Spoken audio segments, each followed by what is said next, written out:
Hi, I'm going to teach you today about the weather components. And the first weather component is this big blue glob of water, humidity. Say it with me, humidity. And the humidity here on our map is 95%. So that's actually very high. We're going to have a high air pressure that way. Okay, humidity is the amount of water vapor that's in our air. And we're going to measure it with a hygrometer. Hygrometer measures humidity, okay? And we're measuring the components of weather. Okay, number 2, wind speed. Let's go over here. Wind speed. Wind speed is in miles per hour. This one is 20%. So we're going to have a low wind speed.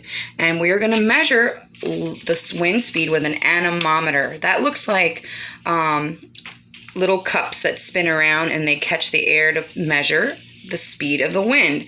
The faster this thing is spinning, the faster the speed is. So we're going to have fast and slow speeds. Next, air temp.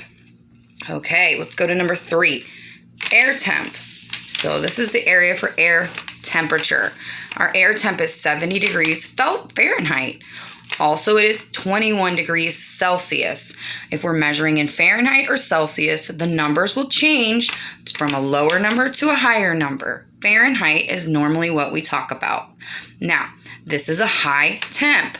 It equals a low air pressure. And we know that because air temp is measured by a thermometer. And I have a nice thermometer right here to show you.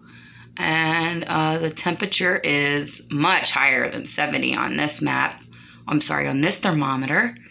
It looks like it's about 80 degrees. So that's also a high Fahrenheit temperature. Okay, next, number 4. We're going to measure and talk about wind direction. Wind direction blows from. Well, and in this case, it's blowing from the top to the bottom. And if you look at the compass I have drawn here, from the top to the bottom would be from the north to the south. And so this would be a northerly wind, okay? And that's wind direction.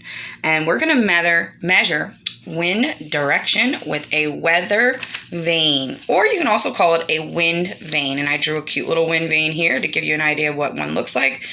You'll see them on top of houses and different buildings. And as the wind is spinning, this little bird will spin around and point in the direction that the wind is pushing it towards. So the wind will be coming from an opposite direction. That's why I said it's a northerly wind to a south.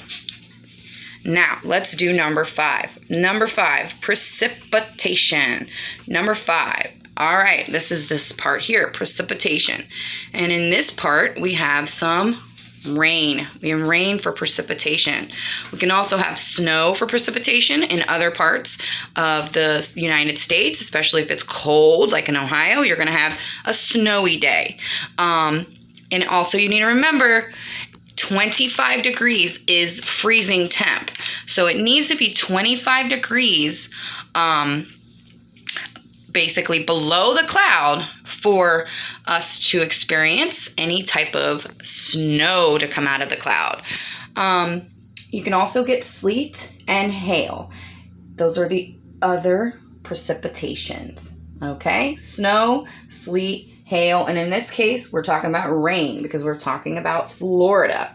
All right, so precipitation is going to be measured with a rain gauge. And it's basically just a little cup that catches the rain and it has measurements on there. So you can see if it's a little full, or in my case, I made mine very full. So my jar would be full, and if my jar was measured, it could be, 6 inches of rain or something. And I measured that with the rain gauge.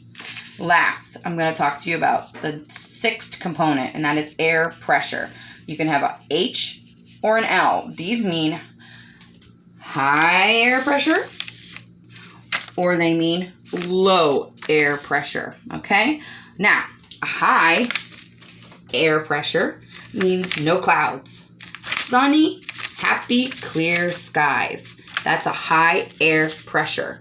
And within a high air pressure, you may have some cooler temperatures, okay? Now, if you have a low air pressure, you're going to have low, lousy, look, he sees rain coming into his future. The clouds are gray. He sees rain. And so that means he's going to have a higher temperature outside.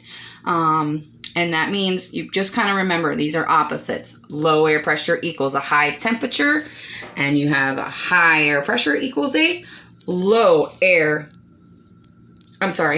high air pressure equals a lower, colder air.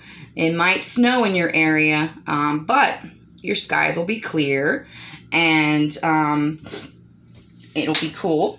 Now, the only thing to remember is that if you are on a mountain trip and you are up in high altitudes, remember that word, altitudes, you're high up, you will have a low air pressure. All right, and that's the only time when it's not,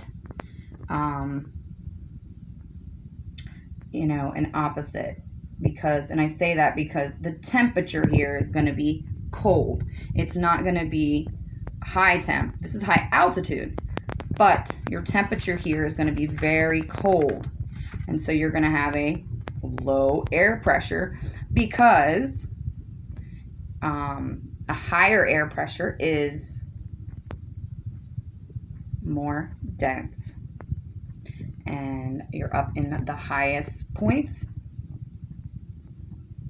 So that's why you're going to have that.